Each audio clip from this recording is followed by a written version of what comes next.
दोस्तों, किसी ने सही कहा है, इंसान की असली परीक्षा तब होती है जब उसके सामने लालच और ईमानदारी दोनों खड़े हों। नमस्कार दोस्तों, उजाला ऑडियो यूट्यूब चैनल में आपका दिल से स्वागत है।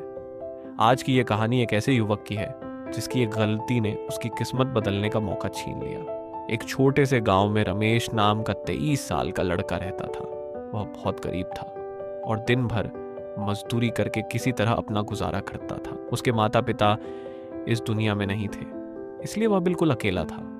एक दिन काम से लौटते समय उसने देखा कि एक अंधा बुजुर्ग आदमी सड़क किनारे बैठा हुआ था। उसके पास 3 बड़े बड़े बक्से रखे थे और वो बहुत परेशान लग रहा था। जैसे ही रमेश वहां से गुजरा, बुजुर्ग ने आवाज दी, बेटा, क्या तुम मेरी थोड़ी मदद कर सकते हो?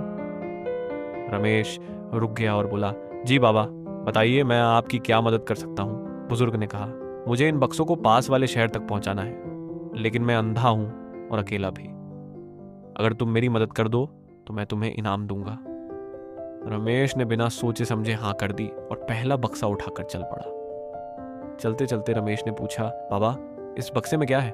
ये इतना भारी क्यों है? बुजुर्ग मुस्कुराकर बोले, बेटा, इसमें पुराने तांबे के बर्तन हैं, इसलिए भारी है। कुछ देर बाद रास्ते में एक नदी आई।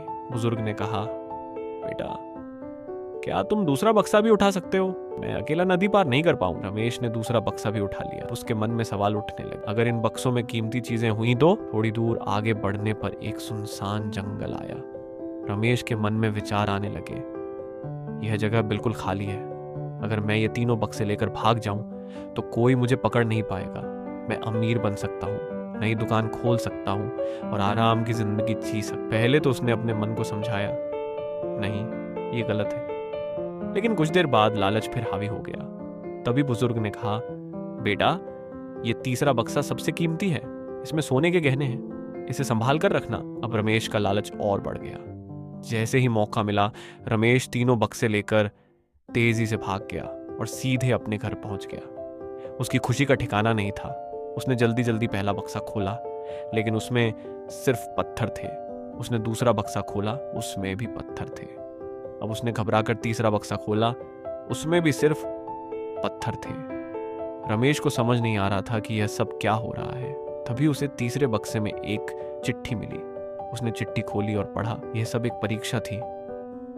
मैं इस राज्य का राजा हूं और मैं एक ईमानदार व्यक्ति की तलाश में था जो मेरे बाद इस राज्य की जिम्मेदारी संभाल सके। लेकिन तुम लालच में आ गए और परीक्षा में असफल हो गए। ये पढ़ते ही रमेश के हाथ कांपने लगे। वह जमीन पर बैठ गया और जोर जोर से रोने लगा। उसे समझ आ गया था कि उसने अपनी किस्मत खुद अपने हाथों से खो दी। दोस्तों, मन ही इंसान का सबसे बड़ा मित्र और सबसे बड़ा दुश्मन हो। अगर हम अपने मन के गलत विचारों पर समय रहते नियंत्रण कर लें तो हमारा जीवन सफल हो सकता है। लेकिन अगर हम लालच में आ जाएं तो हम अपने सबसे बड़े अवसर को भी खो सकते हैं।